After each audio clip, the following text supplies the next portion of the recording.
인사드리도록 하죠. 자, 여러분 안녕하십니까? 예. 자, 오늘 여러분들하고 민법 요 인문 특강 들어가도록 할게요.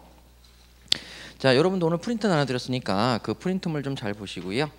자, 그럼 저랑 같이 하나씩 보도록 할게요. 자, 우리 교재 13페이지 여기 조문 읽기부터 들어갈 건데요. 자, 조문 읽기 요거는 나중에 하셔도 되고 다른 부분부터 먼저 말씀을 드리도록 할게요. 자, 우리가 민법을 공부를 하실 때, 민법을 공부하실 때, 제가 몇 가지를 말씀드릴 거예요. 그러면 요 몇 가지 말씀드리는 거를 잘 따라오시면은 여러분들이 이제 체계적으로 보실 수가 있게 돼요. 자, 그러면 한번 보도록 할게요. 자, 민법을 공부를 하실 때 사실 민법 자체를 굉장히 어려워하시는데요. 사실 행정법 자체도 사실 그렇게 쉽진 않아요. 근데 민법이 모든 법의 기본이다 보니까 민법을 잘 아시면 되겠는데, 여기서 우리가 민법을 못하게 되는 이유가 몇 가지가 있어요. 그래서 그 이유에 대해서 차근차근 좀 설명을 드리려고 합니다. 자, 이유는 첫 번째는 민법이 어디서부터 태생이 됐느냐, 태생적인 문제가 있어요. 태생적 문제가 있습니다. 그러면 이 태생적 문제는 뭐냐면은 이 민법이 태동한 것이 우리나라에서 스스로 만들어진 게 아니고요. 이것이 일본으로부터 수입이 됐다는 거죠. 근데 일본에서 그럼 만들었느냐? 일본에서 만드는 게 아니라 독일에서부터 먼저 만들어집니다. 그래서 출신이 독일 출신이에요. 메이드 인 저머니죠. 독일에서 만들어졌고, 그 독일이 2차 세계대전 당시에 어떻게 수입이 되냐면 일본하고 연합이 되면서 일본으로부터 수입이 돼요. 그래서 독일에서 만들어진 그 민법이 일본으로 수입이 되면서 이제 일본식 용어를 사용하게 됩니다. 일본식 용어죠. 일본식 용어를 사용하게 되는데, 그 일본식 용어라는 게 아무래도 한문권이죠. 한자권이라서 한자를 사용합니다. 그런데 일본만의 독특한 사고방식이 있다 보니까 한자권 사고방식에서도 일본만의 독특한 내용들이 들어가게 되는 거죠. 그래서 먼저 우리가 민법을 공부할 때 어려운 이유가 태생적 문제로 서구식 사고방식을 먼저 가지시는 게 좋아요. 서구식 사고방식을 가지시는 게 훨씬 좋습니다. 이게 돼 있지 않으시면 민법을 하기가 어렵고요. 두 번째는 일본식 용어라서 일본식 용어권의 한자권, 그래서 여기 부분에 대한 해석을 또 추가적으로 들어가셔야 됩니다. 자, 그 다음에 세 번째가 뭐가 있냐면, 우리가 일상생활에서 사용하다 보니까 우리의 일상적인 패턴에서 무의식적으로 그냥 실수를 하는 것들이 있죠. 그래서 당연히 이럴 경우에는 이렇게 써야 되나? 아닌데? 하고 우리가 일상적인 패턴에서 오해를 하는 부분들이 있습니다. 그래서 오해하는 부분까지 해결을 하셔야 되고요. 자, 그렇게 해서 마지막으로 가신 다음에, 그러면 이제 일상적인 패턴에서 오해 있는 부분까지 해결하셨어요. 그럼 해결하셨으면 끝나냐? 마지막으로 법적인 사고방식을 가져야 됩니다. 법적인 사고방식을 가져야 되는 거죠. 그래서 여기 법적인 사고방식에 대해서 또 말씀을 드리도록 할게요. 자, 법적인 사고방식은 어떻게 가야 되냐면, 굉장히 중요한 것이 뭐냐면 이겁니다. 원칙을 우리는 기억을 해야 되는데, 원칙을 기억하는데 원칙이 무엇인지를 잘 모를 수가 있어요. 그래서 원칙은 왜 모르냐? 당연하니까 안 가르쳐 주는 거죠. 당연한 것이라서 가르쳐 주지 않습니다. 대신에 예외가 있습니다. 예외는 당연하지 않기 때문에 아주 특이한 케이스이기 때문에 예외는 당연하지 않아서 반드시 이것은 서로 약속을 해야 됩니다. 이럴 경우는 이런 예외를 만들겠다라고 약속을 하고, 그 다음에 약속에 대한 그 부분을 우리는 여기 부분을 정확하게 암기하셔야 돼요. 여기 부분을 암기하시고, 그러면 예외가 아니면 다 뭘로 해결하자? 원칙으로 해결하자. 그렇게 해서 머릿속에 꼭 기억하셔야 됩니다. 그래서 가장 중요한 게 뭐냐면, 예외가 아니면 전부 다 원칙이다. 자, 이렇게 네 가지 단계로 사고방식을 가지셔야 법을 잘 하실 수가 있습니다. 그런데 이 법의 가장 큰 문제점이 뭐냐면, 여러분 이렇게 쭉 공부를 하셨는데 자꾸 까먹는 거죠. 까먹을 수밖에 없습니다. 그래서 이제 까먹지 않도록 많이 도와드리려고 할 거고요. 그러기 위해선 반복밖에는 방법이 없죠. 그래서 여기 나와 있는 내용들을 한 번씩 차근차근 보도록 할게요. 첫 번째는 뭐냐면 태생적 문제입니다. 독일식 사고방식, 서구식 사고방식이 필요합니다. 그래서 여기 부분이 굉장히 처음부터 잘 잡아야 되는데요. 아마 여러분들을 계속적으로 괴롭힐 거예요. 그래서 이쪽 부분에 고통이 처음에 이해가 잘 안 가실 겁니다. 이해가 굉장히 떨어질 거예요. 하지만 이쪽 부분을 계속 반복해서 건드려 드릴 거니까 걱정하지 마시고, 다만 자, 여기 서구식 사고방식의 문제는 뭐냐면 바로 이겁니다. 자, 우리 교재를 잠깐 보세요. 자, 교재 몇 페이지를 보시냐면 프린트물 드렸으니까 자, 14페이지를 한번 펴보십니다. 우리가 3시간밖에 없으니까 제가 여러분들에게 뭐 잡소리 할 시간도 없이 빨리빨리 좀 나가야 되거든요. 자, 14페이지 보시게 되면 여러분 극단적 개인주의가 있습니다. 그래서 서구식 사고방식에서 우리가 봐야 될 것은 극단적으로, 여러분 제가 그냥 개인적이 아니라 극단적으로, 아주 극단적으로 개인주의로 가셔야 된다는 걸 말씀을 드릴게요. 그래서 개인주의적 사고방식을 가져야 됩니다. 그런데 여러분들이 생각하실 때 나중에 뭐가 이제 문제가 되냐면 우리는 집단주의적 사고방식을 가지고 있어요. 우리는 동양권이기 때문에 집단주의적 사고방식을 가지고 있습니다. 동양권의 사고방식이죠. 자, 이 방식을 가지고 여러분들이 민법을 이해하시게 되면 절대 안 된다는 거죠. 그러면 자, 하나씩 말씀을 드려볼게요. 자, 거기 나와 있는 사례를 먼저 말씀을 드릴게요. 자, 극단적 개인주의 보시면 A의 신용카드를 B가 가져가서 과자를 사 먹습니다. 그런데 자, A하고 B가 남입니다. 자, A가 신용카드를 가지고 있는데 그것을 B가 살짝 들고 가서 남이 들고 가서 과자를 사 먹었습니다. 이거 됩니까 안 됩니까? 안 되는 거죠. 자, 그래서 당연히 A의 신용카드는 A만 써야 되지 B는 A의 신용카드를 쓸 수가 없습니다. 그래서 이 경우에는 처벌을 받게 되죠. 자, 그런데 두 번째를 보세요. 자, 여기서부터 조금씩 흔들리기 시작합니다. A가 B의 남자친구입니다.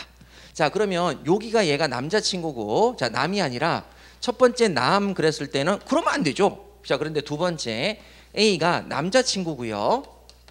그 다음에 B가 여자친구입니다. 자, 여자친구가 남자친구의 지갑에 있는 신용카드를 몰래 빼서 가져다가 과자를 사 먹었습니다. 됩니까 안 됩니까? 됩니까 안 됩니까? 자, 여기서 제가 이제 여러분들에게 이제 힌트를 하나 드리자면 개인주의입니다. 개인이 서로 남입니다. 개인이죠. 그 남입니다. 여러분 A와 B는 남이죠. 남자친구, 여자친구도 남입니까 아닙니까? 남이죠. 그 남이에요. 그러니까 여기도 남자친구, 여자친구도 남이다. 그러니까 남자친구, 여자친구라는 건 집단주의로 우리가 남이가? 남자친구, 여자친구가 남이가? 남이죠. 예, 그렇게 해서 자, 남입니다. 그러니까 남이라고 읽는 순간에, 개인주의라고 읽는 순간에 1번하고 2번이 차이점이 있습니까 없습니까? 없지요. 그러면 안 되는 거죠. 처벌받습니다. 자, 그래서 A가 B의 남자친구인 경우에 B의 행위는 처벌을 받게 됩니다. 자, 그런데 세 번째로 가지요. 자, 세 번째로 가시게 되면 A가 B의 남편입니다. 결혼을 했어요. 그럼 남이다 아니다? 아내입니다. 아내가 남편의 지갑에 있는 신용카드를 빼서 과자를 사 먹었습니다. 됩니까 안 됩니까? 자, 그랬을 때 여러분 남편과 아내는 남이다 아니다? 개인주의적으로 보면 남이다 아니다? 남이죠. 남입니다. 그래서 하면 안 됩니다. 하면 안 돼요. 그래서 자, 하면 안 되는데, 자, 여기 잘 보세요.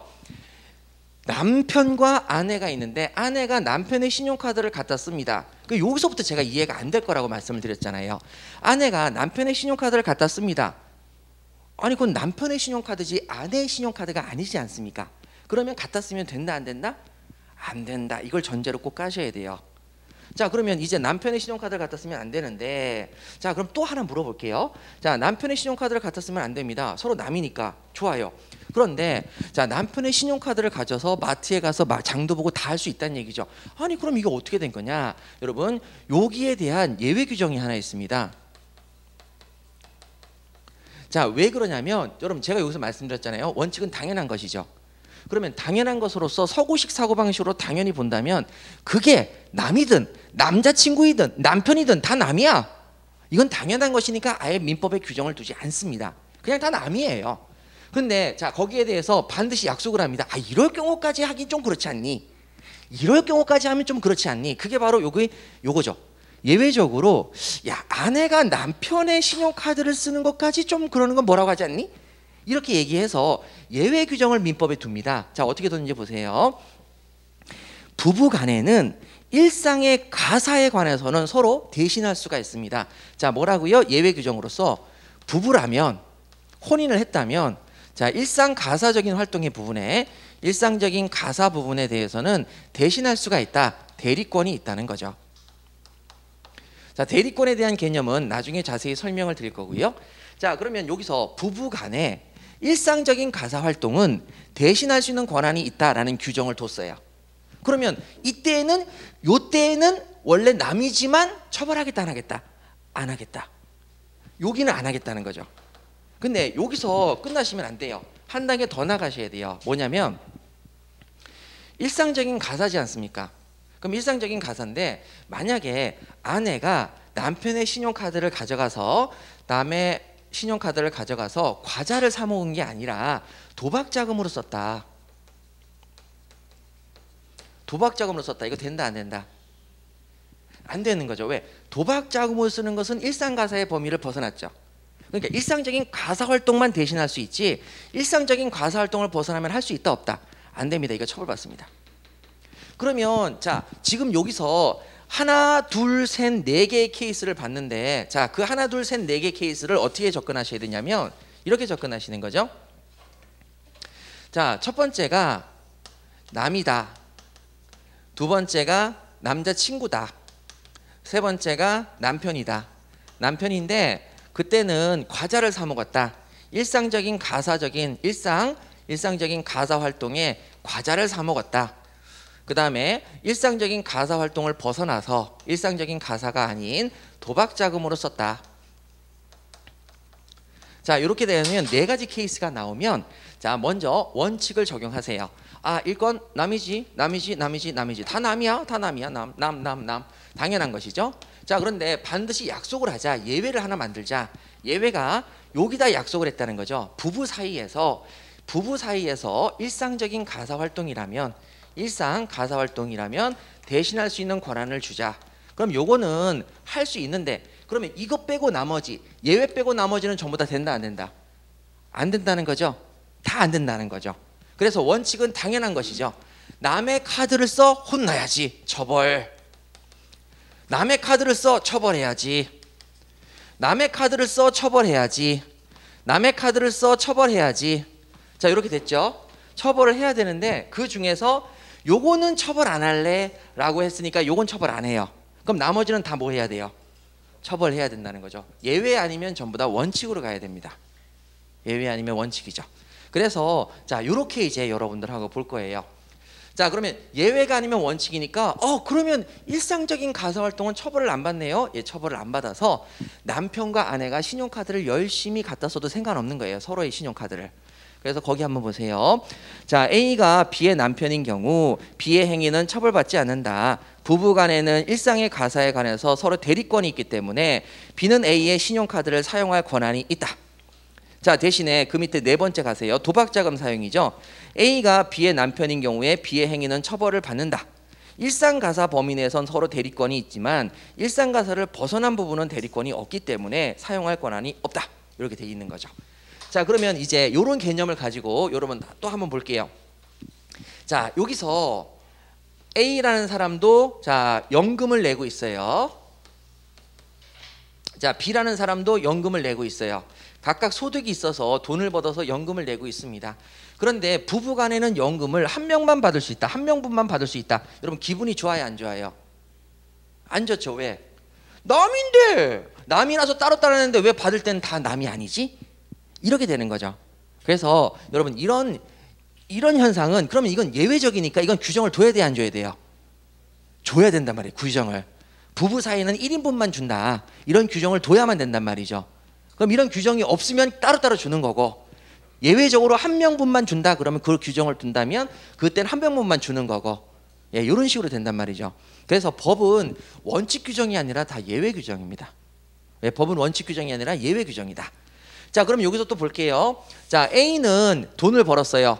그러면 돈을 벌었으니까 소득세를 내요. B도 돈을 벌었어요. 그럼 무슨 세를 내요? 소득세를 내죠. 왜 부부는 세금을 따로따로 내요? 남이니까. 예, 남이니까 따로따로 냅니다. 자, 이렇게 이제 보시면 돼요. 그러면 자, 이제 여러분들하고 보도록 할게요. 뭐냐면 A가 아버지인데 B가 자식입니다. 자식인데 얘가 미성년의 자식입니다. 미성년. 아직 성년이 안 돼서 부모님의 도움이 필요한 자식이죠. 자, 아버지가 자식한테 용돈으로 100만 원을 줍니다. 100만 원. 자, 우리가 흔히 얘기하는 증여입니다. 증여. 증여죠. 증여면 증여세를 내야 안 내요? 내야 됩니다. 원래 원칙이 증여를 할 때에는 증여세를 내게 돼 있습니다. 자, 증여를 하게 되면 증여세를 내게 돼 있죠. 증여세를 납부하는 것이 원칙입니다. 그러면 자, 자식이 아버지한테 자, 돈을 100만 원 받았다. 용돈으로 증여세를 내야 되는데 또 여기에 대해서 이런 규정을 두죠. 야, 이건 너무 심한 거 아니냐? 미성년의 자식이 아버지로부터 용돈도 받을 수 있는 거지. 그래서 자, 이때는 뭐냐면 아버지는 자식에 대한 부양 의무가 있다. 자식을 부양해야 된다. 그러니까 부양을 해야 되는 사람이 용돈을 줘서 부양을 했는데 이때는 세금을 받지 마라. 증여세를 받을 수가 없어요. 예외 규정을 둔 거죠. 그런데 이게 미성년자가 아니라 이제 성년자가 됐어요. 성년자가 돼서 자식한테 야, 집 사는데 1억 원 써라 하면서 1억 원을 증여한 거죠. 그럼 증여세를 내야 안 내요? 내죠. 왜? 자식이 이제 미성년자가 아니라 뭐니까? 성년자니까 부양 의무가 없어졌어요. 그러니까 증여세를 내도록 되어 있는 거죠. 원칙으로 돌아가는 거죠. 예외가 아니면 다 뭘로 간다? 원칙. 예, 이렇게 되는 거죠. 그래서 여러분 이 개념이 굉장히 중요한데요. 그러면 예외가 아니면 다 원칙으로 가네. 이렇게 정리하시고 그러면 마지막으로 하나만 더 말씀드릴게요. 부부 사이에서 자, 1억 원만 내도 지금 자식한테 성년이 자식한테 1억 원만 내도 증여세를 물게 하는데 자, 여기서 아버지가 자, 이번에는 아내한테 그러니까 남편이 아내한테 5억 원을 줘요. 그러면 증여세를 낼까요, 안 낼까요? 안 내요. 5억 원을 줘도 증여세를 안 내요. 왜냐? 일상가사 대리권이 있기 때문에. 일상적인 가사활동은 대신할 수가 있잖아요. 근데 제가 강의를 하고 있으면 제가 직접 가서 부동산 계약을 못 체결할 수 있죠. 그럼 누가 체결할 수 있어요? 아내가 대신 체결할 수가 있죠. 그럼 아내한테 돈을 줘야 돼요, 안 줘야 돼요? 줘야 되죠. 그 돈 줬는데 일상적인 가사활동인데 왜 증여세를 내? 이렇게 되는 거죠. 그래서 일상적인 가사활동으로 집을 사는데 필요한 돈이 최대 얼마냐? 기준을 잡아줬어요. 9억입니다, 현재. 그럼 아내한테 9억까지 주는 것은 세금 낸다, 안 낸다? 안 내요. 증여세 안 내요. 일상적인 가사활동이기 때문에. 근데 자식한테는 너랑 나랑 남인데 뭐 일상적인 가사활동도 없는데 그러니까 1억 원만 줘도 증여세를 내야 되는 거죠. 무슨 말인지 아시겠어요? 예, 그러니까 지금 여기 나와 있는 내용들이 여러분들에게 하나씩 하나씩 차근차근 제가 알려드릴 건데 물론 민법이라고 하는 과목이 방대해요. 방대하기 때문에 여러분 생각보다 쉽진 않겠지만 그래도 저랑 같이 차근차근 해볼게요. 그러면 여러분 자, 일단 첫 번째 우리가 생각해야 되는 게 있어요. 자, 요거 이제 마지막으로 정리하시죠. 동양권의 집단주의적 사고방식을 여러분 이제 버리셔야 됩니다. 뭘로 가야 된다? 개인주의적 사고방식으로 가야 돼요. 그러면 자, 부부 사이도 남이다, 아니다? 남이다. 부모와 자식 사이도 남이다, 아니다? 남입니다. 그래서 절대적으로 남이라는 생각을 잊지 마시길 바랍니다. 그래서 남이다. 다 남이다. 다 남인데 예외 규정으로서 이럴 경우는 서로 도와줄 수 있도록 하자. 이럴 경우는 서로 도와줘라. 그러면 그 부분에 한해서만큼은 괜찮다라고 예외적으로 규정을 둔다. 그래서 원칙은 집단주의적 사고방식인 극단적 개인주의고 예외는 반드시 규정을 둔다. 그래서 예외는 규정을 둔다는 거죠. 예외는 규정을 둡니다. 그래서 여기 부분이 이제 예외적으로 규정을 두는 것이고요. 자, 그러면 여기에 관련되어 있는 사고방식에 큰 틀의 문제가 없느냐? 아니요, 사실 되게 많아요. 자, 뭐냐면 여러분 우리 층수 계산을 한번 해봅시다. 자, 유럽에 딱 갔는데요. 모든 나라가 다 그렇지 않다라고 생각하는데 자, 유럽을 갔어요. 그러면 자, 여기에 대해서 여기 부분을 1층이라고 해야 하네요. 1층이라고 안 해요. 1층이 아니에요. 우리가 생각하는 2층부터 얘네들은 1층이에요. 얘네들은 1층이 우리가 생각하는 2층부터예요. 그리고 여기 있는 이제 우리가 생각하는 3층은 얘네들이 2층이에요. 그럼 여기를 뭐라고 하냐면 로비층이라고 해요. 로비층. 층수에 안 들어가요. 그런데 자, 우리나라의 사고방식은 어떻게 되냐면 자, 여러분 여기 집이 있어요. 자, 2층짜리예요. 그럼 몇 층 집? 2층 집. 자, 그 다음에 이렇게 하나가 있어요. 자, 이건 무슨 집? 1층 집. 이렇게 부르죠. 우리나라는 처음부터 층수가 들어가요. 이건 동양식 사고방식이지 유럽식 사고방식이 아니에요. 그러면 여기 있는 건 1층이라고 부른다. 바보죠. 여러분, 층수라는 건 뭔가 쌓여야 층수죠. 쌓이지 않는데 무슨 층이겠어요. 이렇게 부른단 말이에요. 이게 동양식 사고방식입니다. 그래서 이게 나중에 여러분들이 나중에 어떤 일이 생기냐면, 자, 동양식 사고방식과 서양식 사고방식 때문에 나중에 여러분 공인중개사 하시게 되면 큰 문제가 생겨요. 뭐가 있냐면은 여기 있는 면적을 이제 공인중개사에서는 바닥면적이라고 해요. 바닥면적. 그러면 자, 바닥면적이 있는데 연면적이라는 건 뭐냐면 용어만 기억하시면 돼요. 연면적은 바닥면적을 연달아서 쌓은 거예요.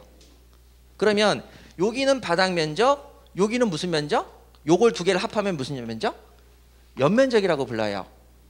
근데 그러면 단층짜리예요. 단층. 층수가 없어요. 이렇게 있어요. 하나짜리예요. 그럼 얘네들은 연면적이 있어요, 없어요? 없죠. 연면적이 있어야 되는 게 아니죠. 층수가 없는데. 연면적이 없고 바닥면적만 있어야 돼요. 이게 서구식 사고방식이고 서구식 내용이 우리나라에 지금 들어와 있는 거거든요.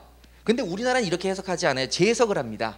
뭐라고 하냐면 연면적하고 바닥면적이 같아.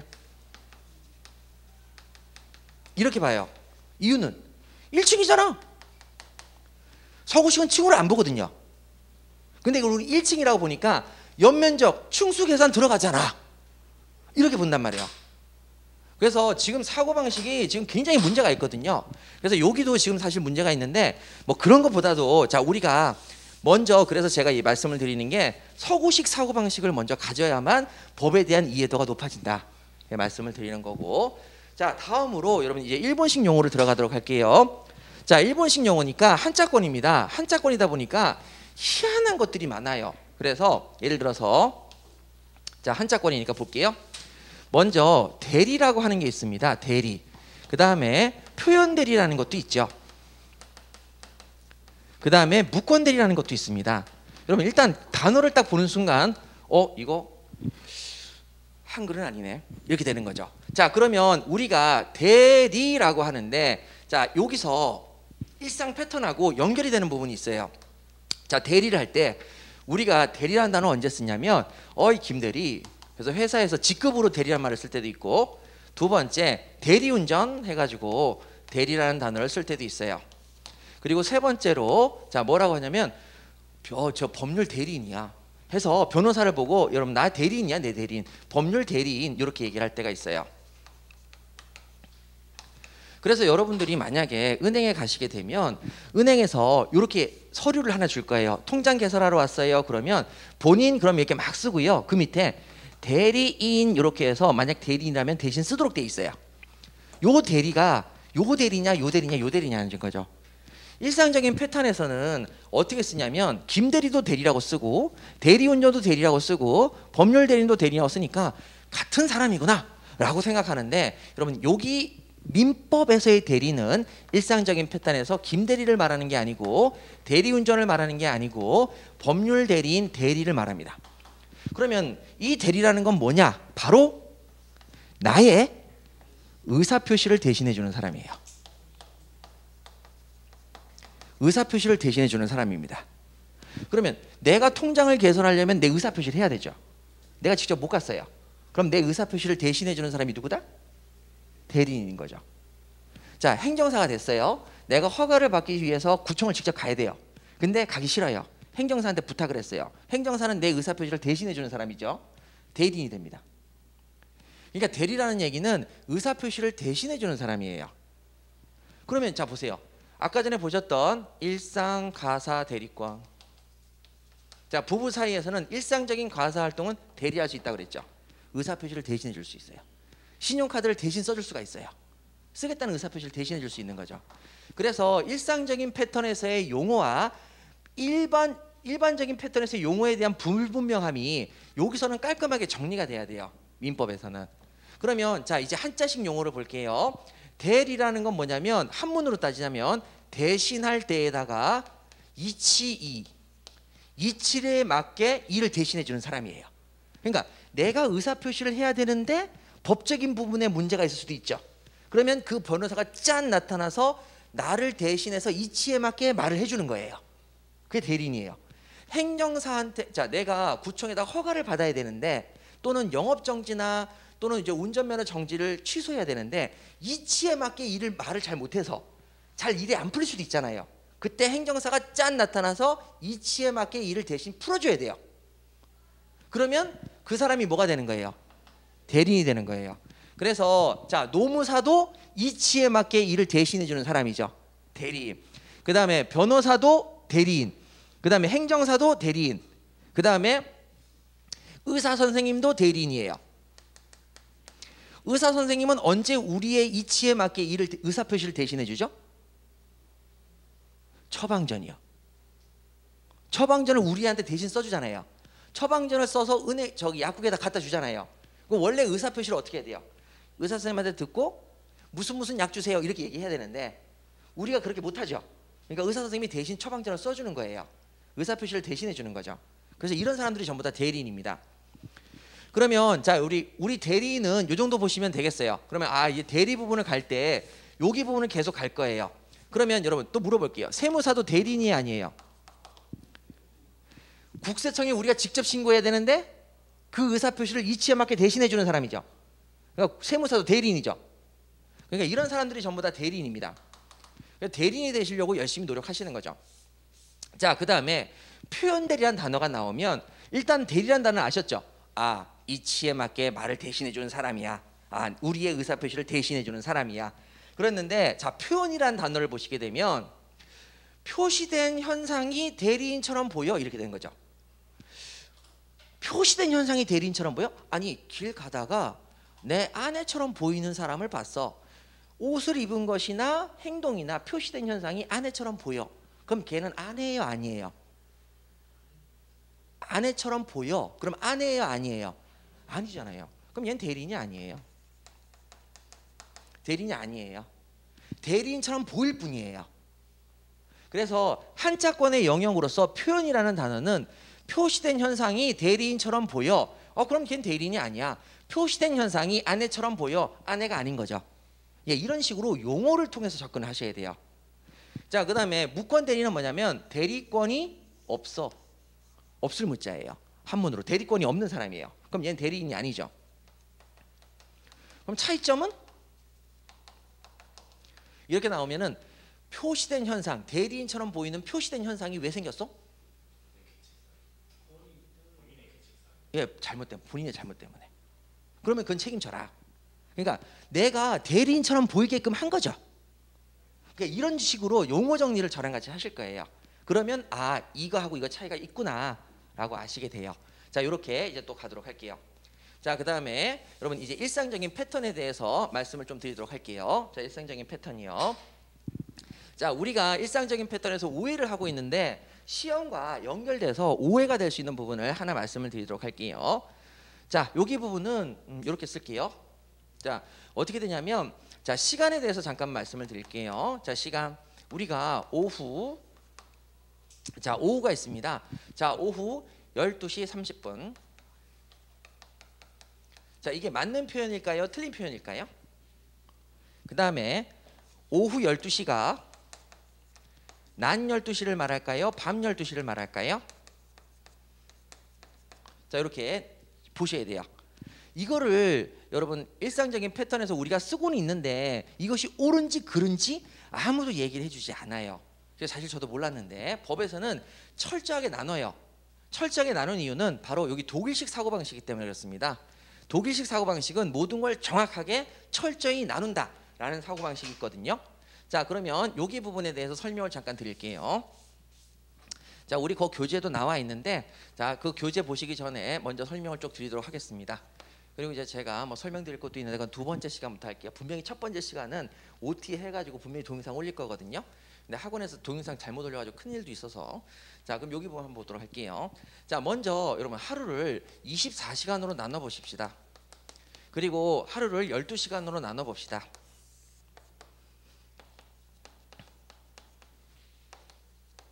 나눠볼게요. 자, 그러면 이제 여러분 제가 이제 인문 특강이라서 제가 이제 자료를 별도로 준비를 안 했고 판서를 하는데 앞으로 기본 강의 들어가면 전자칠판 쓸 거예요. 판서 노트는 다 드릴 거고 그러니까 판서하지 않으셔도 돼요. 자, 근데 이제 오늘 인문 특강이니까 한번 들어보세요. 자, 24시간을 기준으로 한다면 자, 하루를 오전 1시를 1시라고 할 겁니다. 오전 2시가 2시고요. 난 12시가 12시입니다. 그리고 자, 13시, 14시 해서 밤 12시를 24시라고 부릅니다. 그럴 때 여러분 여기 있는 숫자를 한번 불러볼게요. 자, 30분입니다. 몇 시 30분이라고 불러야 되죠? 12시 30분입니다. 여기서 12시 30분은 맞는 표현입니다. 24시간 기준으로 12시 30분은 맞는 표현입니다. 그런데 자, 12시간으로 나눠볼게요. 자, 그러면 0시부터 시작을 하죠. 여기도 0시부터 시작을 해서 자, 오전 1시 1시, 오전 2시 2시, 오전 11시 11시, 그리고 난 12시는 12시라고 불러야 되죠. 그 다음에 다시 몇 시부터 시작해요? 0시죠. 1시가 아니죠. 0시부터 시작해야 되죠. 아니 왜 0서부터 12시 0서부터 12시지 않습니까? 일단 여기서 틀려요. 여러분 12시간 간격으로 끊으니까 0시부터 12시 다시 0시부터 12시가 돼야 되죠. 12시간 간격으로 끊으니까. 그래서 0시 해가지고 오후 1시, 오후 2시, 오후 3시 쭉쭉쭉 해서 오후 11시, 밤 12시 이렇게 되는 거죠.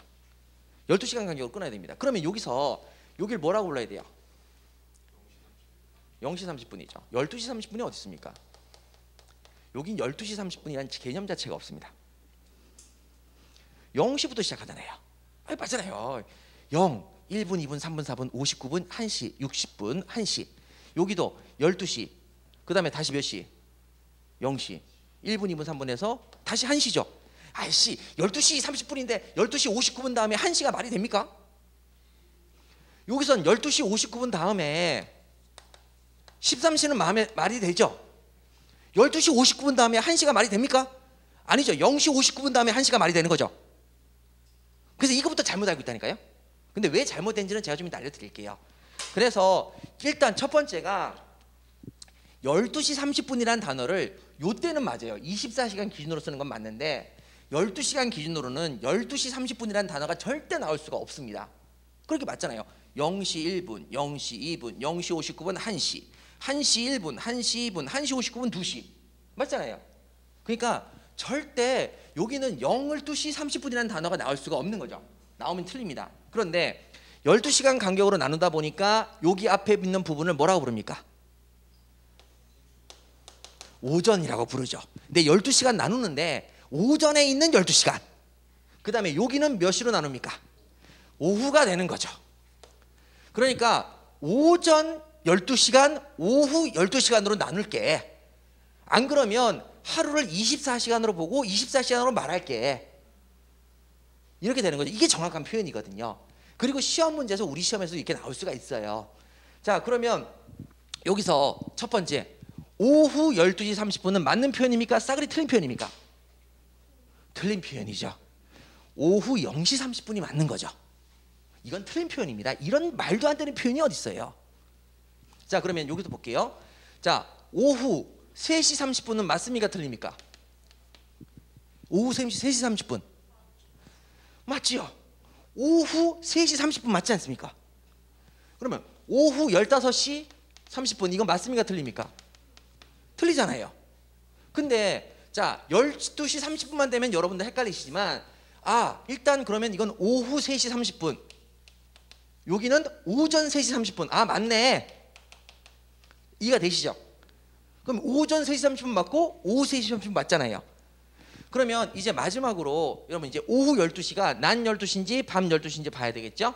자, 여기 12시는 몇 시입니까? 여긴 몇 시? 오전 1시, 오전 2시, 오전 11시. 그럼 여긴 몇 시? 아니 지금까지 오전은 계속 얘기했잖아요. 오전 1시, 오전 2시, 오전 11시. 그럼 여기는 오전 12시예요.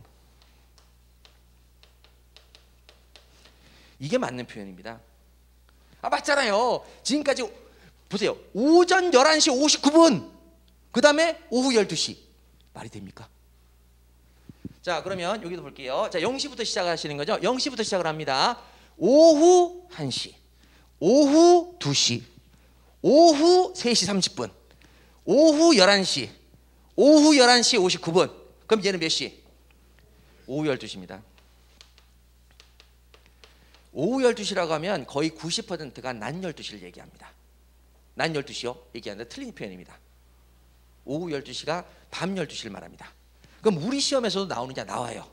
어떻게 시험에 나오느냐? 여러분, 자, 여기 있는 시점을 이렇게 시험에 냅니다. 예를 들어서 3월 4일이다. 그럼 여기는 3월 4일 24시죠. 그러면 여러분 3월 5일로 바꿔보겠습니다. 3월 5일을 기준으로 하면 이게 몇 시입니까? 0시. 같은 표현이죠. 자, 그 다음에 또 마지막으로 3월 4일 오후가 붙었습니다. 몇 시? 12시. 이 시험 문제가 산업인력관리공단에서 나오는 모든 시험 문제입니다. 이 날짜를 표시하시오. 그러면 오후 12시입니다. 오전 12시가 아닙니다. 그래서 게시판의 질문이 오후 12시가 선생님 낮 12시인데 어떻게 그게 가능하죠?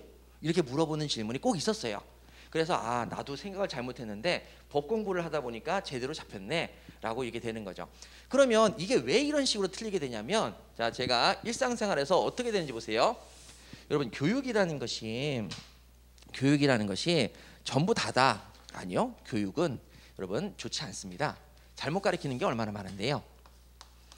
불편한 진실도 얘기를 안 하고 그냥 교육은 여러분들이 사회 구성원으로서 잘 살도록 도와주는 거지 여러분들이 스스로 튀어나게끔 도와주는 게 아닙니다. 그래서 사실 저는 그 교육이라고 하는 게 얼마나 잘못된 건지 제가 여러분들에게 하나를 통해서 알려드릴 건데요. 자, 보세요. 우리가 시계를 보는 방법을 배우셨을 거예요. 그러면 아날로그 시계를 공부할 때, 자, 작은 바늘은 시침이라고 배웠고 큰 바늘은 분침이라고 배웠습니다. 그러면 자, 보세요. 12시예요. 자, 12시인데 자, 제가 그때 공부를 배웠던 기억이 나서 말씀을 드릴게요. 자, 1시가 있고 2시가 있고 3시가 있는데 시계를 보면 몇 시간 단위로 나눠져 있죠? 12시간 단위로 나눠져 있죠. 그러면 오전 12시면 이게 오전에 볼 것이고 오후 12시는 오후 12시가 지나고 나서부터죠. 그러면 이때 자, 우리 그때 선생님이 어떻게 가르쳤냐면 작은 바늘은 시침이고 큰 바늘은 분침이다 이렇게 해서 시계를 읽는 법을 알려주기를, 작은 바늘은 우측에 있는 숫자를 읽으라고 그래요? 왼쪽에 있는 숫자를 읽으라고 그래요? 왼쪽에 있는 숫자를 읽으라고 그래요. 그래서 1시 분은 여기 나와 있는 숫자를 읽으면 된대요. 그래서 15개라니까 1시 15분 이렇게 읽었단 말이죠. 자, 그러면 이렇게 이제 작은 바늘이 돼 있으면 몇 시 몇 분? 2시 15분이 되는 거죠. 자, 이렇게 배웠어요. 그래서 그렇게 배우니까 이제 이런 문제가 생기는 거죠. 이렇게. 자, 그럼 이렇게 배우니까 여러분 이때 작은 바늘은 시침이죠. 왼쪽의 숫자를 읽으라고 그랬죠. 그럼 몇 시? 12시. 몇 분? 여기서부터 개판이 된 겁니다. 12시가 아니라 몇 시였죠? 이게 0이거든요. 0시 15분이라고 가르쳐줬어야 되는 거죠. 오후면 오후라고 붙이고. 근데 이렇게 읽어버리니까 다들 12시 15분 12시 15분? 자, 그러면 원래는 정확한 표현이 오후 0시 15분이 돼야 됩니다. 근데 시침은 왼쪽에 있는 숫자를 읽으라고 그래서 오후 12시 15분으로 읽기 시작했어요. 그러면 여러분 낮 12시가 무슨 12시 같아요? 아니, 오후 12시 12분 이게 낮이 오후 0시 15분은 낮 12시예요? 밤 12시예요? 새벽이에요? 낮이에요? 낮이잖아요. 점심시간이잖아요. 그런데 우리가 0시 15분이라고 읽어야 되는데 12시 15분으로 읽도록 배웠잖아요. 그러니까 앞에다 뭐를 붙여요? 오후를 붙이죠. 그러면 낮 12시는 뭐라고 읽어야 될 것 같아요? 오후 12시라고 읽어야 될 것 같잖아요. 이렇게 돼서 엉망진창이 된 거예요. 낮 12시를 그러니까 원래는 0시 15분으로 읽어야 되는데 시침을 작은 바늘을 12를 읽으라고 했으니까 오후 12시 15분이요 라고 읽기 시작했어요. 그러다 보니까 이게 틀린 단어인데 0시 15분이라고 가야 되는데 오후 12시 15분이라고 읽다 보니까 낮 12시는 당연히 몇 시로 보여요? 오후 12시로 느껴지는 거죠. 아, 낮 12시가 오후 12시구나. 왜냐면 낮 12시 15분이잖아요.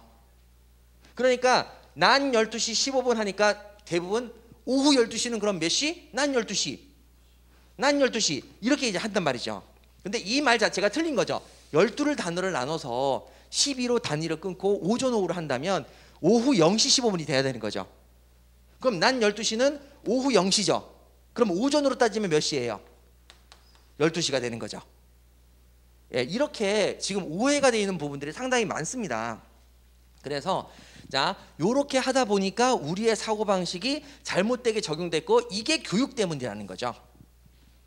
그게 교육 때문에 잘못됐기 때문에 우리 사회가 혼란이 오는 거죠. 근데 법은 그거를 용납하지 않겠다는 거예요. 그래서 시험 문제에서 자, 이렇게 오후 12시가 들어오면 아, 이건 낮 12시가 아니라 밤 12시구나. 이제 우린 이걸 읽으실 수 있어야 됩니다. 예, 그렇게 정리를 하도록 할게요. 그래서 이제 이해는 되셨죠? 그래서 여기 부분이 이렇게 이제 정리가 되시는 거고,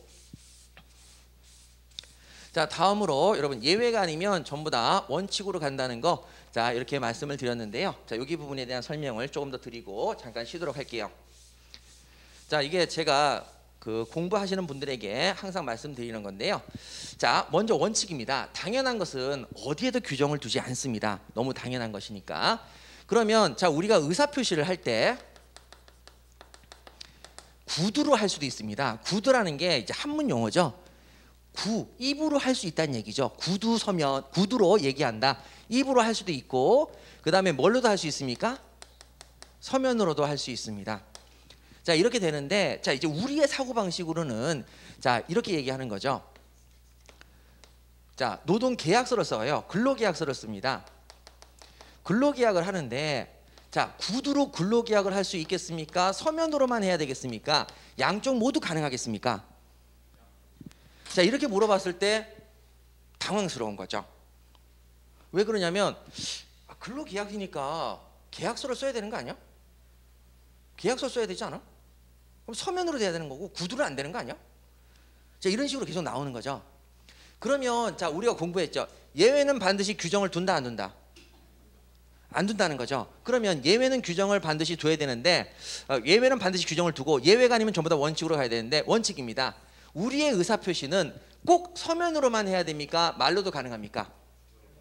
구두로도 가능하고 서면으로도 가능합니다. 구두로도 가능하고 서면으로도 가능합니다. 둘 다 됩니다. 이게 원칙입니다. 원칙. 자, 그러면 근로계약입니다. 근로계약은 구두로만 해야 되느냐 서면으로 해야 되느냐 둘 다 가능하냐? 그러면 여러분 조문을 찾아보시면 돼요. 여러분들이 나중에 저랑 같이 민법을 안 하셔도 다른 별도의 규정들을 읽으셔야 되거든요. 그럼 읽었을 때 근로계약의 경우는 어떻게 되느냐? 찾아봐. 근로계약은 서면으로만 작성해야 된다라는 말이 없어요. 이런 규정이 없습니다. 그러면 뭐로도 가능하다? 구두로도 가능하고 서면으로 가능하다. 예외 규정이 없으면 다 원칙입니다. 그렇게 조문을 읽는 법도 아셔야 됩니다. 그러면 제가 이제 노무사 강의를 하는데 거기 애들한테 물어봐요. 근로계약을 공부할 때 근로계약은 서면으로 써야 된다라는 규정이 있니? 없는데요. 그러면 구두도 돼. 이렇게 가는 거죠. 그러면 이제 어떻게 되는 거냐면 이겁니다. 자, 한번 볼까요? 갑이라는 사람이 왔어요. 저 사장님, 저 알바 하려고 왔는데요. 그러니까 첫인상 마음에 들어. 내일부터 일하세요. 내일부터 일하세요. 얘기를 했어요. 감사합니다. 자, 그럼 근로계약 체결됐어요? 안 됐어요? 네, 된 거예요. 근로계약 체결됐어요. 내일부터 일하면 돼요. 자, 그럼 내일 왔어요. 자, 내일이 4월 9일이라고 합시다. 자, 4월 9일 일하러 왔어요. 자, 계약서 아직 안 썼어요. 사장님이 얘기해요. 계약서 미처 준비 못했네. 내일 계약할까? 예. 오늘부터 일하면 당연히 월급 주니까. 그러면 자, 계약서를 안 썼어요. 서면으로 안 했지만 뭘로 계약을 했으니까? 구두로 했으니까 계약은 체결된 거죠. 자, 그러면 4월 10일 날 사장님이 계약서를 들고 오려다가 또 잃어버렸어요. 그럼 또 근로계약 체결된 거예요? 안 된 거예요? 된 거죠. 구두계약 체결됐으니까. 자, 4월 11일 날 서면으로 계약서를 작성했어요. 자, 그러면 근로계약이 11일부터 체결된 거예요? 9일부터예요? 9일부터죠. 자, 그러면 여러분 행정사도 한번 볼게요. 자, A라는 사람이 행정사를 찾아왔어요. 의뢰를 했어요. 자, 변호사를 찾아왔어요. 저도 이번에 이제 변호사 만난 적이 있는데 의뢰를 했어요. 사건 의뢰를. 서면 안 썼어요. 서면 안 쓰죠. 여러분 서면으로 쓰겠어요, 안 쓰겠어요? 안 써요. 그럼 뭐 하냐? 선입금, 착수금 주세요. 이렇게 얘기하는 거죠. 변호사 500만 원 달라고 해서 500만 원 줬어요. 행정사 50만 원 달라고 해서 50만 원 줬어요. 자, 그러면 서로 구두로 의뢰를 했죠. 그럼 계약은 성립했다, 안 했다? 성립했다. 끝인 거죠. 그런데 자, 서면으로만 꼭 써야 된다는 규정을 만드는 경우가 있습니다. 자, 서면으로만 꼭 써야 된다. 예를 들어서 공인중개사 계약서를 써야 되는데 공인중개사가 서로 양쪽은 중개를 해주는 사람이거든요. 그러면 A라는 사람이 집을 팔고 B라는 사람이 집을 사려고 하는데 서로 중개를 해줘요. 연결을 해주는 거예요. 중개사입니다. 중개를 할 때 그때 여기는 계약서를 꼭 쓰도록 되어 있어요. 계약서를 서면으로 작성하도록 되어 있어요. 그러면 여기서 내가 중개를 했는데 갑이라는 중개사가 A와 B 내 계약을 중개했는데 구두로 했다. 된다, 안 된다? 안 되는 거예요. 반드시 서면으로 쓰라고 했으면 그건 서면으로만 가능한 거예요. 예, 그래서 조문을 읽으실 때 그런 부분들이 있죠. 그래서 자, 이제 마지막으로 정리를 하시자면 자, 이겁니다. 자, 여기 부분 한번 볼게요. 자, 먼저 태생적 문제이기 때문에 여러분들의 사고방식은 극단적 개인주의가 되어야 됩니다. 남입니다. 자, 그러면 여기서 하나만 더. 아버지가 자식한테 핸드폰을 선물해 줬어요. 기부죠. 증여입니다. 증여. 줬죠? 그럼 누구 거? 아들 겁니까? 아버지 겁니까? 아버지가 이씨 말도 안 들어. 야, 그 핸드폰 내 거야, 내놔. 이게 됩니까? 첫 번째, 아버지와 자식은 남이다, 아니다? 여러분 길거리 가다가 거지한테 10,000원을 줬어요. 자꾸 가족이라고 생각하지 말고 남이라고 생각해야 돼요. 길거리 가다가 거지한테 10,000원을 줬어요. 그리고 나서 아이씨 돌려줘. 이러면 여러분 거지가 줘야 안 줘요? 뭐라 그래요? 내 거야. 이렇게 얘기하잖아요. 남한테 주는 끝이라니까요. 근데 자, 아버지가 자식한테 핸드폰을 줬어요. 자, 그러면 야, 그 핸드폰 누구 돈으로 샀어? 내 돈으로 샀지. 내 거야 하고 아버지가 가져가요. 말이 돼야 안 돼요? 자식은 뭐라고 해야 돼요? 아버지한테 뭐라고 해야 돼요? 내 거야 이렇게 얘기해야 되는 거죠. 남이라니까요. 자꾸 가족이라는 생각을 버리셔야 된다니까요. 아셨어요? 그러니까 여러분 이게 가족의 테두리라는 집단주의적 사고방식에 우리가 아직까지 메모리 되어 있는 거예요. 가족이 남이죠. 생판 남이죠. 남이에요. 자, 그러면 여러분 제가 자, 여기 잘 보세요. 자, 갑이라는 사람이 자, 아버지를 다시 보세요. 아버지가 여러분 여기서 우리가 이것을 남이라고 생각 안 하는 건 가족이라는 테두리가 굉장히 강하거든요. 그러다 보니까 가족의 테두리 속에서는 뭐든지 다 침범을 해도 되는 것 같은데 천만의 말씀 가족끼리는 서로 남이에요. 그러면 자, 아버지가 예를 들어서 자, A라는 을한테 자, 아버지가 이렇게 한번 얘기를 해볼게요. 자, 여기 아버지 집이 있어요. 자, 아버지 집이죠. 방 한 칸을 자식에게 줬어요. 그럼 자식이 방 한 칸을 써요. 아버지가 들어가서 들락날락 할 수 있어요, 없어요? 남이라고 생각해 보라니까요. 아버지가 방 한 칸을 A한테 임대를 해줬어요. 그럼 들락날락 할 수 있어요, 없어요? 똑같은 거예요. 아버지가 들락날락하면 안 되는 거죠. 맞잖아요. 이 공간은 누구 공간이에요? 자식 공간이라니까요. 네 보고 써라 라고 줬으니까 누가 쓰는 거예요? 자식이 쓰는 거죠. 그러니까 이게 절대 여러분 여기 나와 있는 내용이 자, 자식이 문을 닫고 들어갔는데 아버지가 들락날락 거릴 수 없는 거죠. 대신에 아버지가 자식이 너무 걱정이 돼서 얘가 몸을 잘 있냐 이렇게 이제 걱정되는 거 교육 차원에서 가능한 거지만 다른 이유로는 들락날락거리면 안 되는 거예요. 그러니까 이게 가족의 테두리에서 자, 다른 사람의 남이다라고 하면 이게 이렇게 되는 거죠. 그럼 여러분 이거 한번 볼게요. 자, 여기 방 한 칸을 자, A라는 여자분한테 임대를 줬어요. 근데 집주인이 자, 계속 이렇게 들락날락거리는 거죠. 아이고 뭐해? 궁금해서 들락날락거려요. 그래서 여자애가 왜 자꾸 들어오세요? 그러니까 여기는 집주인이 한마디 합니다. 딸 같아서. 딸 같아도 그러면 돼야 안 돼요? 이렇게 하면 또 말을 이해를 하잖아요. 그래서 여러분 가족이라고 하는 것은 다 남이에요. 남이에요. 그걸 항상 원칙적으로 기억하셔야 돼요. 남이다. 자, 남입니다. 그래서 여러분 여기서 우리가 가지고 있는 동양적 사고방식의 집단주의적 감성을 싹 다 버리셔야 돼요. 남이다. 그러면 법이 이해가 되시기 시작합니다. 그러니까 아버지가 자식에게 돈을 주는 건 남한테 돈을 주는 건데 왜 증여세를 안 물죠? 라고 묻는다면 아주 간단하게 그거는 법률의 규정으로 예외 규정을 뒀어. 자식에 대한 부양 의무가 있어. 그러니까 그 의무를 다하는 것에 대해서 세금을 물을 수는 없지. 하지만 그 범위를 넘어서면 세금을 내야 돼야 안 내야 돼요? 내야 되는 거죠. 그래서 자식한테 미성년 자식한테 10억을 주면서 용돈이다. 이러면 증여세 내야 돼야 안 내야 돼요? 내야 되는 거죠. 부양의 의무가 10억씩 필요한 건 아니잖아요. 그러니까 내야 되는 거죠. 이런 것들이 기준이 된다는 얘기입니다. 그래서 여러분 서구식 사고방식으로 극단적 개인주의 다 남이다. 예외는 규정을 두고 그것이 규정이 없으면 다 남이다. 자, 이렇게 해서 여러분 항상 집단주의적 사고방식을 버리시고, 자, 두 번째 일본식 용어가 한자권 용어니까 저랑 같이 하나씩 한자권 용어를 정리하시자고요. 대신 이치에 맞게 일을 처리하는 사람이 대리입니다. 그럼 대리는 우리의 의사표시를 대신해 주는 사람이구나. 의사표시를 대신해 주는 사람이구나. 그래서 가장 우리가 쉽게 찾을 수 있는 게 의사 선생님이 의사표시를 대신해 주지. 처방전을 대신 써주지. 그 다음에 변호사는 우리 대신에 법정에서 의사표시를 대신해 주지. 세무사는 우리 대신 국세청에다가 의사표시를 대신해 주지. 노무사는 우리 대신에 노동자를 위해서 사업주를 위해서 의사표시를 대신해 주지. 행정사는 행정청과 관련되어 있는 의사표시를 대신해 주지. 그렇게 해서 행정청과 관련되어 있는 의사표시를 대신해 줍니다. 자, 표현 대리는 이치에 맞게 일을 대신 처리하는데 대리인처럼 표시된 현상이 대리인처럼 보이네.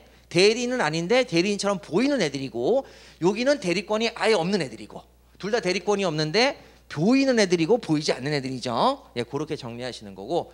자, 그다음에 오해에 관련되어 있는 교육 부분은, 자, 여러분 우리가 시간을 공부하실 때 24시를 기준으로 하실 때에는 12시 30분이 맞는 표현이지만 12시간 간격으로 끊을 때에는 12시 30분이 아니라 몇 시 30분으로 가야 되는 게 정확한 표현이다. 0시 30분이 정확한 표현이고, 오전에는 오전 1시, 2시 세서 12시가 되는 순간에 오전 12시, 낮 12시는 오전 12시고, 그 다음에 오후 딱 12시가 넘어가는 순간부터 다시 0시, 0시 1, 2, 3, 4, 5 해가지고 59분 되면 다시 오후 1시 이렇게 시작되는 거죠. 그래서 밤 12시는 몇 시고 오후 12시고. 그래서 자, 시험에 대비하기 위해서는 여기를 기준으로, 자, 5월 8일 24시는 5월 8일 12시를 기준으로 한다면 오후 12시라고 쓰셔야 되고, 그 다음에 5월 9일을 기준으로 한다면 0시가 되는 거죠. 근데 0시가 되는데, 자, 이때 오전 오후를 붙일 수 있어요 없어요? 12시간 간격이라면 몇 시 0시겠어요? 오전 0시죠. 그렇죠? 오전 0시가 맞죠? 오후 12시 오전 0시 맞죠? 이렇게 이제 정리가 되신다는 거. 요렇게까지는 시험에 안 나올 것 같긴 합니다. 그래서 이렇게까지 정리하시고, 자, 그 다음에 마지막으로 예외가 아니면 전부 다 뭘로 가자? 원칙입니다. 그래서 예외가 아니면 전부 원칙이죠. 자, 그리고 이제 여러분들하고 이렇게 이제 정리를 하시고요. 자, 그러면 제가 이제 교재를 잠깐만 말씀드릴게요. 자, 14페이지 보시면 극단적 개인주의가 나와 있습니다. 자, 극단적 개인주의가 나와 있고, 자, 그 다음에 잘못 알고 있는 우리의 일반적인 시간은 여러분 111페이지를 한번 보세요. 111페이지를 한번 보시면은, 자, 거기 보시면 시간을 12시간 간격으로 계산하는 경우하고 24시간 간격으로 기준으로 계산하는 경우 해서 여러분 정리를 해놨으니까 여러분 한번 보시면 되시겠습니다. 이렇게 정리해놨으니까 한번 보시고, 자, 그 다음에 여러분 이제 마지막으로 요거 조문 한번 볼게요. 자, 우리가 의사표시를 할 때 서명 구두도 되는데, 자, 의사표시를 사전에 꼭 해야 돼요? 일이 벌리고 난 다음에 사후에 해도 돼요? 자, 사전 사후 어떻게 될까요? 라고 한다면 여러분 저랑 같이 한번 생각을 해보세요. 저 사장님, 저 아르바이트 하고 싶은데요? 라고 했어요. 그러니까 자, 아르바이트를 하러 온 학생이 있어요. 그래서 면접을 보러 왔는데 사장님이 지금 바빠요. 사장님이 지금 바빠요. 그래서 두 손 두 발 다 걷어붙이고 다 두 손 두 발 다 걷어붙이고 자 먼저 의사표시 근로계약이 체결되기 전에 먼저 알바를 해버려요. 자 근로하겠다는 의사표시를 근로계약이 체결되기 전에 먼저 할 수 있어요 없어요? 있죠. 사장님 제가 도와드릴게요. 사장님이 너무 바쁜데 면접하러 왔는데 사장님이 너무 바빠요. 그러면 사장님 제가 도와드릴게요 해서 일을 먼저 할 수 있죠. 근로하겠다는 의사표시를 먼저 할 수 있죠. 그리고 사장님이 아이고 도와줘서 고마워 당장 일해 이렇게 할 수 있죠. 그러면 요때 일한 시간부터 근로계약이 개정이 되는 거죠. 자 그 다음에 사장님 저 일해도 돼요? 그러니까 근로계약 체결하고 난 다음에 일해. 내일부터 와서 일해. 그럼 이건 사후에 의사표시를 한 거죠. 그러니까 이런 식으로 의사표시는 사전 사후 다 된단 말이에요. 그런데 자 그럼 이게 원칙인데 나중에 저랑 같이 공부하실 거예요. 의사표시는 사전 사후 다 되는데 자 그럼 여기서 봐야 될 포인트가 뭐냐면 예외 규정을 한 번만 볼게요. 자 저랑 같이 몇 페이지를 보시냐면 자 119페이지를 봐보세요. 자 119페이지를 한번 보십니다. 프린트물.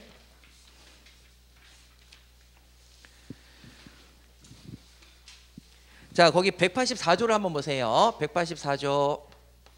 자 거기 1항을 보시게 되면 자 이거 나중에 조문 읽는 법도 알려드릴게요. 자 소멸시효 이익은 미리 포기하지 못한다 이렇게 돼 있죠. 자 소멸시효 이익은 미리 포기하지 못한다.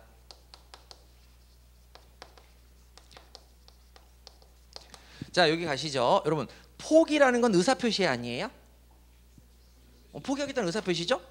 그런데 여기 포기의 의사표시는 자 민법 규정에서 뭐 하지 못한다? 미리 못한다. 그러면 사전 사후 중에서 뭐는 안 된다? 예, 사전 안 된다. 그럼 의사표시를 어떻게 하라고요? 사전이 안 되면 어떻게 하라고요? 사후에만 해라라는 뜻이죠. 되셨죠? 그러니까 예외 규정은 이렇게 반드시 규정을 둔단 말이에요. 이런 규정이 없으면 사전 사후 다 되는 거고요. 이런 규정이 있으면 뭐는 안 되는 거고요. 사전은 안 되는 거고. 그러면 뭐는 되는 거고. 사후는 되는 거죠. 근데 이걸 모르면 이걸 읽으실 수가 없잖아요. 그럼 미리 못한다. 그럼 어쩌라고? 나중에 하면 되지. 이렇게 되는 거죠. 예, 그렇게 해서 이제 공부를 하시게 되는 거죠. 그래서 예외가 아니면 전부 다 원칙으로 가자. 예외는 반드시 기억해야 되고 그 예외가 아니면 전부 다 원칙이다. 나중에 여러분들이 다른 조문을 보시더라도 자 이런 조문이 나왔는데 미리 못한데 사전에 안 된대. 그러면 원칙으로 다시 돌아가서 사후는 가능하구나. 예, 이렇게 예외 원칙. 그 다음에 이런 규정 자체가 아예 없다. 그러면 항상 뭐는 다 가능하다. 사전 사후 모두 가능하다. 예, 이렇게 가셔야 되는 거죠. 자 이런 식으로 조문이 되어 있습니다. 자, 이 정도 보시고요. 잠깐 쉬었다가 여러분 계속하도록 하지요. 잠시만 쉬시죠.